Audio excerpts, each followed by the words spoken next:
Today, I want to talk about CBD, what you need to know. My name is Olivier Benker, and I'm also known in the Young Living world as Dr. Ollie. And today I want to really talk about a very important topic, something you have been hearing about on TV, something you have been reading about in magazines. CBD, what is it? What's the difference between CBD and marijuana? So all of those things I'm going to discuss today, that you have a basic idea of what CBD is. And also why we would want to mix CBD isolates with essential oil. What's behind that idea? Why do we call this smart CBD? So today you're going to learn all that. First, I need to let you read this disclaimer.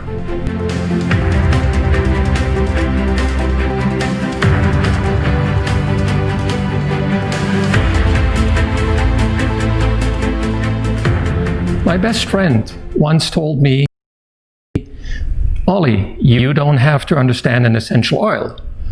Once you use it, your body will know what to do with it. And if you say something like that to a scientific-minded brain, this is what's going to happen. So how can that be? How can I process this information that I could just take something I don't know about it, or I know very little about it, and my body would know what to do with it? So I want you to keep that thought, because I want to come back at the end of this lecture and talk again about this. So what are my qualifications to talk about CBD? Well, I've been using CBD for a long time, ever since it was legal. And here you see my kitchen lab, and I would like to thank my wife at this point for letting me use or abuse the kitchen every once in a while. And I have spent a lot of time figuring out how to blend essential oils with CBD and how to best dissolve CBD in what kind of oils. And so I have a little bit an idea about that. So the first thing we want to talk about it, what is CBD? Well, CBD stands for cannabidiol. And cannabidiol comes from a plant called cannabis. Now, for hundreds of years, the name cannabis has been used synonymously with marijuana, and that's not right. The name cannabis is the name for the plant, and depending on how you grow the plant, and I'm going to show you a little bit more in a few minutes, you're going to get either marijuana or you're going to get hemp. And when you get hemp, you might get more CBD than when you grow marijuana, which also produces a little bit of CBD, as you're going to see. Now, CBD has no psychoactive effects. In other words, it doesn't make you cuckoo in the brain. And it can be used in humans and animals, and you will see why it can be used. And it's a true treasure from God and nature that we have at our disposal today. So where does it come from? Here you see a picture how real hemp really looked like. It was huge, it was tall. You see this farmer in front of it, right? But when you drive today across or past hemp fields, they look slightly different, and there's a reason for that. But that's how the original hemp looked like. Now, when you look at the two different plants, which is hemp or marijuana, you see a distinct difference. Hemp seems to be taller, thinner, has a little less leaves, whereas marijuana is more dense, is smaller, and has these huge amount of leaves. So what is the difference between the two? They both come from a plant called cannabis. And we look at those plants, we look at them a little closer after 1 or 2 months after they start growing in the fields, we start seeing some differences. We see that the males have something we call pollen sacs, and they sit where the branches kind of go off. And when you look at the females, they have a similar structure, but they're not really pollen sacs. And on the end, they have like little feathers. We call them pistils. And those feathers are full of glue. So when the pollen is released from the pollen sac of the males and flies through the air and reaches those little sticky feathers, it gets stuck there, and that's how the female plant gets fertilized. People have been confusing cannabis and marijuana for over 100 years because that's all they thought about when they talked about cannabis. But cannabis, depending on how it's grown, it will end up being hemp or it will end up being marijuana. And the only difference is, like, again, is one thing to explain. So if you're a farmer and you take seeds, like a plant, you go in your field, you put out the seeds, then roughly 50% of your seeds are female and 50% of your seeds are male. So you basically put out, the plants start growing, and then, the male develop pollen sacs with pollen, and the female develop another little kind of organ that has a little feather on it that is sticky. So when the pollen starts flying, it gets stick to this little sticky thing, and then the female gets fertilized. So what do females that get fertilized? They create babies, right? So it's not different in the plant world than in the human world. So here you have a plant that creates a baby, and the plant is the same like a human. So the plant puts all the energy into that baby. And so she's growing that baby, and that baby in a cannabis plant is a hemp seed at the end of the day, if you grow hemp, right? So here you have your males and females. They do whatever they do at night, right? We don't see what they do. And then you get your fertilization, and you get your baby, and the female puts all the energy, and it creates this hemp seed, which is really, really healthy to eat. This is hemp oil. But what happened if you go into the field and you remove all the males? Well, there's no more pollen to be released. And the female really gets frustrated because she doesn't get fertilized. So what is she doing? She's thinking about, how could I catch some of those very, very few pollen that come from far, far away? And she produces more glue to put on her little feathers on those pistils. And the glue is resin. You've figured out that when you touch the resin from a tree, for example, that it's very, very sticky. And so the cannabis plants start producing more and more resin. And that resin becomes more and more aggressive and changes the composition. And hence we're getting more and more THC. And that's how marijuana is created. So all you need to do is to remove all the males and have the females be, so to speak, sexually frustrated. And when they're frustrated, they produce more resin, more aggressive resin, and that resin is full of THC precursors, and THC being the abbreviation for marijuana. And this is how you get marijuana. So where are those resins produced? Well, the resins are produced in little structure we call trichomes, and they look like little white mushrooms. And in fact, some of the leaves in the bud of the cannabis flowers are so full of those little white mushrooms that we call them sugar leaves, because they look like somebody has put some powdered sugar on them. And so those trichomes are producing resin, and depending on whether the plant is pollinated or not, it's more CBD or more THC. And here is a summary of what you see. So when you have males and females in the field, and you see this with plants like Cannabis sativa, Cannabis ruderalis mostly, then you have a very CBD-rich resin. CBD-rich means, in the old time at least, 2 to 3%. And you are very low in THC. Legally, you have to be below 0.3% dry weight. Now, if you remove all the males, then you have female-female, and you get this kind of frustration going on, this more aggressive resin being produced, and the plants that are being used mostly to produce this aggressive resin are being marijuana. These are Cannabis sativa, Cannabis indica, and also Cannabis ruderalis. And now there seems to be a new form, a new species called Cannabis rasta. And the resin is really THC rich or marijuana rich. It can be as high as 40%. And the plant is very low in CBD, typically less than 1%. So how do these plant components work in your system? And in the last 20 years, we've discovered an entire system we now call the endocannabinoid system. And it's a bad word for it, because this system has existed for thousands of years. It's not new. And it's not specifically here to deal with cannabis compounds. This system can deal with any compound of any plant. And so you're going to learn a little bit more about that in the following minutes. So let's look at what we call cannabinoids. And these are the three types that you can have. You can have cannabinoids coming from phyto, meaning plants. You can have cannabinoids coming from your own body. Yes, your own body produces cannabis-like substances. And we call them endocannabinoids, because endo meaning from within your own body. And then you can have synthetic cannabinoids that are created in the laboratory. So let's go through these three types of cannabinoids. So the first ones come from the plant. That's why we call them phytocannabinoids, right? They're produced by plants. We look at them as being keys that will go into a keyhole. It's like a ligand, this is the medical term for that, will go into a receptor. That's the scientific term for the keyhole. And if you have the right ligand that fits into the right receptor, something will happen. Or it will not happen. Either it activates something or it blocks something. And today we know that we have at least 100 to 200 of these phytocannabinoids in the plant cannabis. Whether you grow them as hemp or you grow them as marijuana, you're going to get slightly different cannabinoids in slightly different amounts. And you see here they have all kind of different names like CBN, CBG, CBD, THC, CBC, and so on. And right now I'm not just working with CBD, I'm also working with CBG, CBN, and I'm waiting for my first load of CBC to be delivered.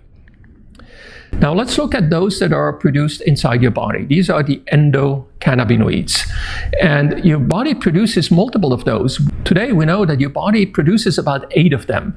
But the 2 most important ones seems to be anandamide and 2-AG. And anandamide is a word that comes from the old Sanskrit and means blissful. So anandamide basically means your bliss hormone, the hormone that will make you relax, take away anxiety, make you calmer. And you heard that CBD makes you calmer.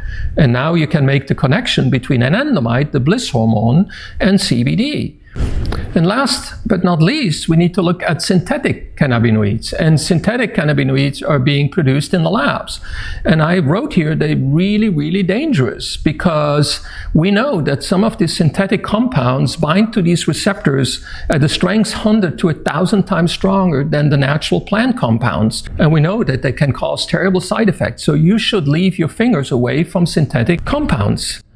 Our body is not speaking synthetic. Our body speaks natural. And the problem today is that often your CBD products that you purchase on the internet and you don't know where they come from have been tainted with synthetic compounds to make you feel that they work better. So they might be very, very dangerous. So let's talk a little bit about receptors. So we talked the first part of this endocannabinoid system were the ligands, the cannabinoids. And now let's talk about the second part of the system, the receptors, the keyholes.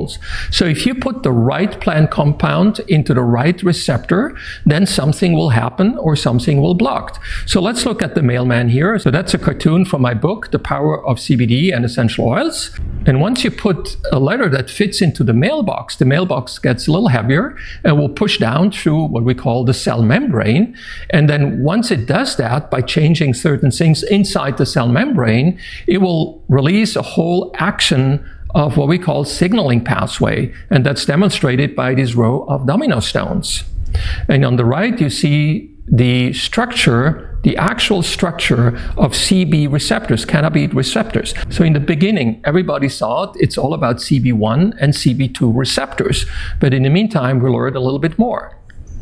So let's have a closer look at how our nerves are working, either in the brain, we call them neurons, or outside in the peripheral nervous system. And you see here that in the beginning, there's this big body of the nerve, and it's the nerve cell, and it has little hands that go out. We call those dendrites. And those dendrites are here to receive signals from other nerves that are traveling through the nerves. And so they receive the signal, they bring it into the cell body, and you see this yellow piece in the middle, that's the nucleus. That's basically the motherboard, the computer. And that's where everything is getting computed. And then once the command is recreated, it goes out through that long tail we call an axon. And in the end of the tail, you have again, like a hand, these little pieces with something we call terminal buttons. So when we put these nerves together, they don't really touch each other. When you look under the microscope very, very closely, you're going to see they have a little gap, and we call this the synaptic gap. So when we look at a little bit how the synaptic gap looks like, you have the incoming nerve coming from above. We call this the presynaptic part. Then you have this gap in between, which we call the synapse.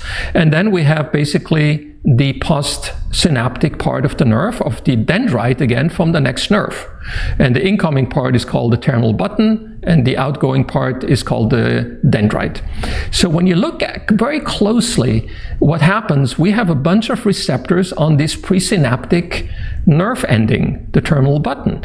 And when certain compounds go to the right receptors, they're going to release these little bubbles that you see, and those little bubbles cross the synaptic gap and go to the postsynaptic part of the next nerve.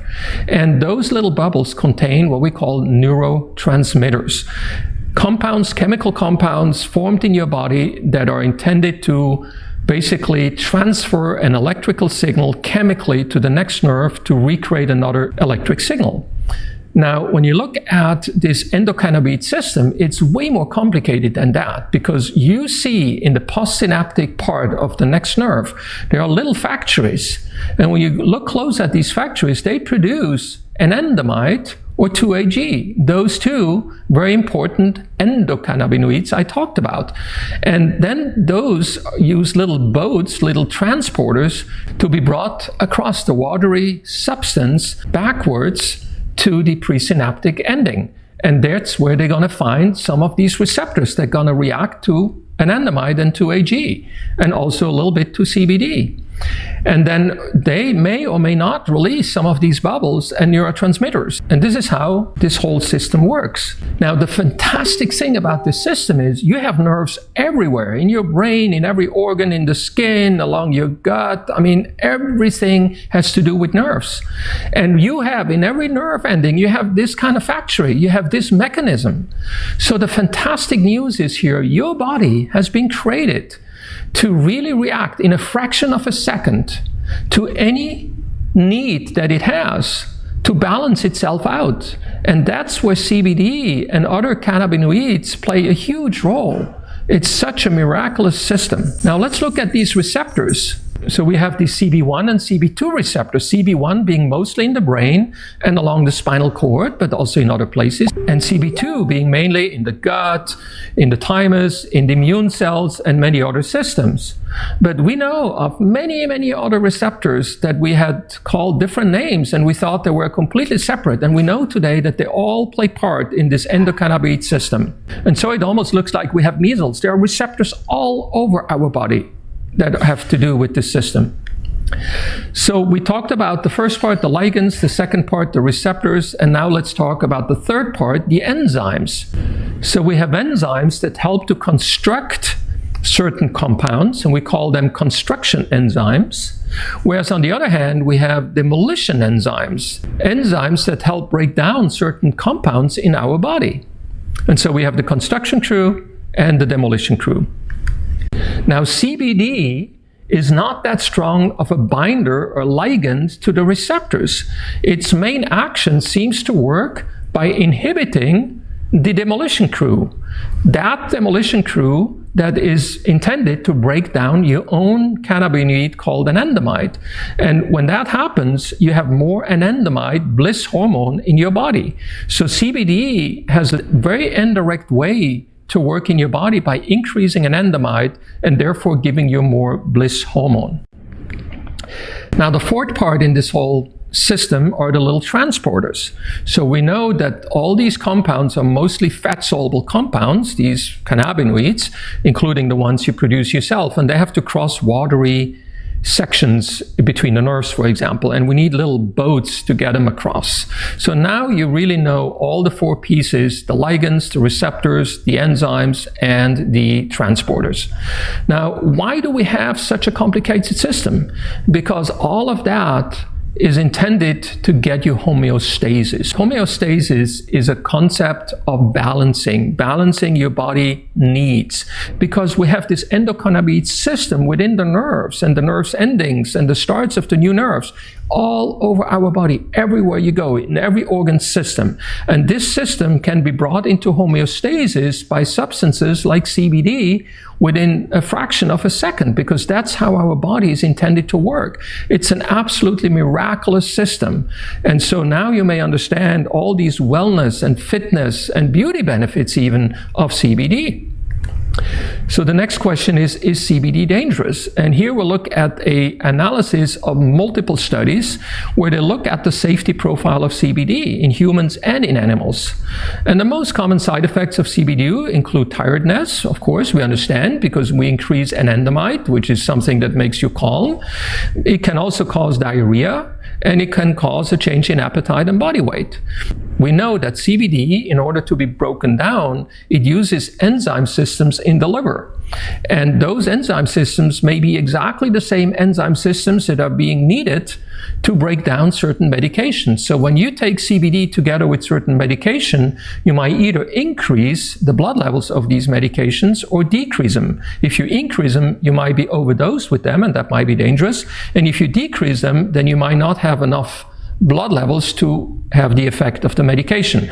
So I urge you to talk to your healthcare provider to make sure that you're not taking any medication that interferes with the breakdown of CBD. Now, the other problem we have in the market right now is the absolute chaos of CBD products. When you go online and you order any CBD products from the internet, you have typically no clue what you're ordering. And it's really buyers beware, because up to 85% of the products, cannabis products, whether it's CBD or marijuana, contain pesticides, solvents, herbicides, and other contaminants. And now, especially dangerous synthetic cannabinoids. 85%. This was found in studies, some of them conducted by the National Institute of Health. Now, the other problem is that about 70% of the products are mislabeled. 43% are underlabeled, 26% are overlabeled, and some products have zero CBD. So you paid a lot of money for nothing.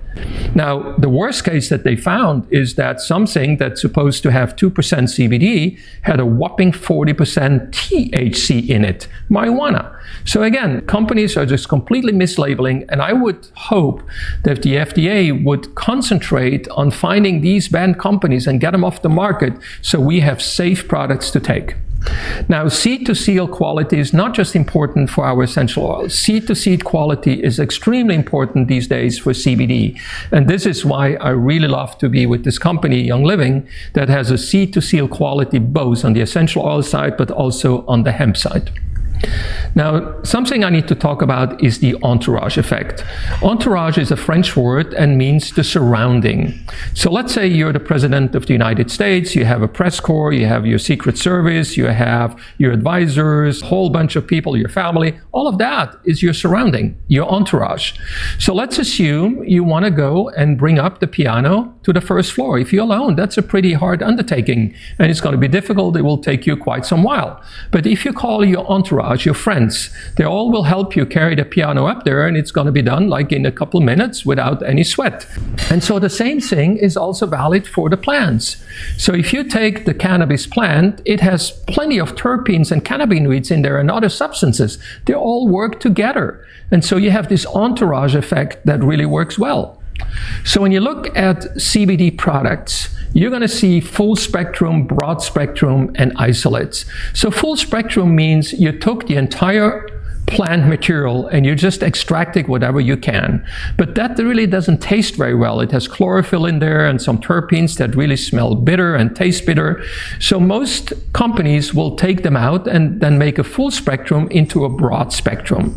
But if you continue to remove compounds over and over and over again until you're left over with the single compound called cannabidiol or CBD, then you have a true isolate. Now, a lot of people don't like to take isolates because they say, rightly so, that we just lost the entourage effect we just talked about.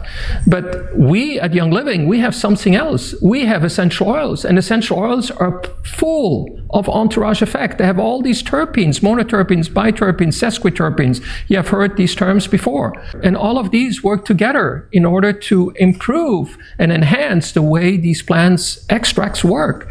So if you take a CBD isolate and you remix it with the entourage effect of targeted essential oils, and I say targeted like you could, for example, imagine that you mix a CBD isolate with an oil like lavender, who you know is also calming to your body. And now you have a very smart spectrum essential oil CBD mix that will help you with a calming environment. And so you can go to a bunch of different essential oils and create your smart spectrum CBD essential oil mixtures. And that's exactly what Young Living has done through a company called Nature's Ultra, which is part of Young Living.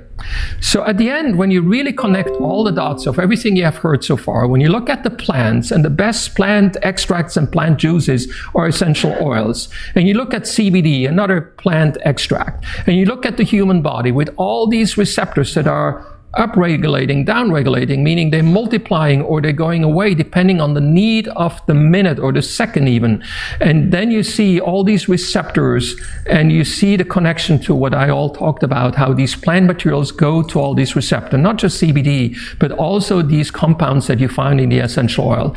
That's when you get true homeostasis and you get wellness and beauty. So when you think about it, God didn't create the planet Earth and all its inhabitants, the animals, the humans, and the plants, just without thinking about it. And the plants have been created not just to be looking nice, to be given to your wife as a bouquet of flowers, to have a nice front yard or backyard, or to be taken as healthy food to nourish us. No, plants have a completely other function too. Maybe the most important function of plants is to hit all these receptors in your body and to help your body to go into homeostasis. And so I'm coming back to how I started. My friend Gary was right all along. You don't really have to exactly understand an essential oil, because once you use it, your body will know what to do it. Why? Because your body is full of receptors that are either here or not here, depending on the need in that second.